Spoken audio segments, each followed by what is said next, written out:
Hello out there in Facebook land. This is Pastor Gary Ricci from New Hope Christian Community. I hope you are having a good day today and that God's blessing has been real in your life during this time. Last night I was at our men's group. We had a Zoom call together and we were looking over Mark chapter 10. And there's this little section where Jesus interacts with children that maybe you're familiar with, but I wanted to read it to you this morning and then something that God brought to mind for me. It said people were bringing little children to Jesus for him to place his hands on them. But the disciples rebuked them. When Jesus saw this, he was indignant. He said to them, "Let the little children come to me, and do not hinder them, for the kingdom of God belongs to such as these.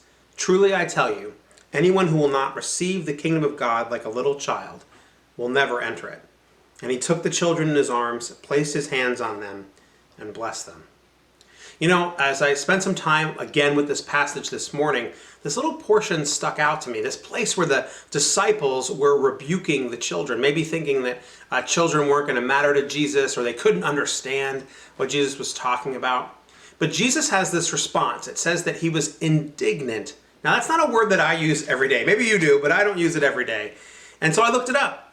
And indignant means to be both grieving and angry at the same time. Jesus was both sad and mad at this response of the disciples to the children. And so he has to correct them and invite the children in.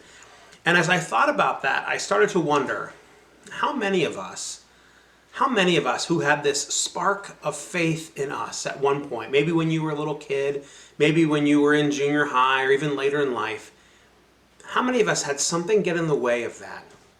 Someone who made fun of us for wanting to go to church, or maybe you grew up in a house where talking about spiritual things wasn't even an option, and something got in the way of your relationship with God.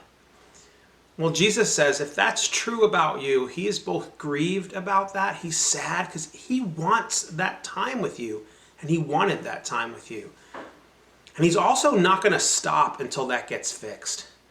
That's why Jesus came for us, because he wants to know us, because his love for us is so deep. And so if something prevented you from that spark of faith, that design in you to know Jesus, if something stopped that in your life, I want you to know that I grieve with you over that. But today is a new day.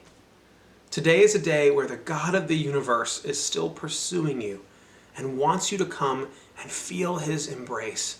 To come to him like a little child who trusts him, not checking your brain at the door or rejecting complex ideas, but in this basic way that a child trusts Jesus.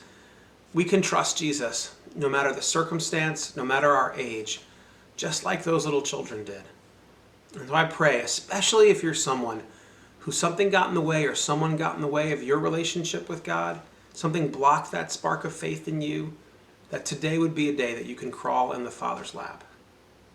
I pray you have a great day and that Jesus is close to you today. Take care.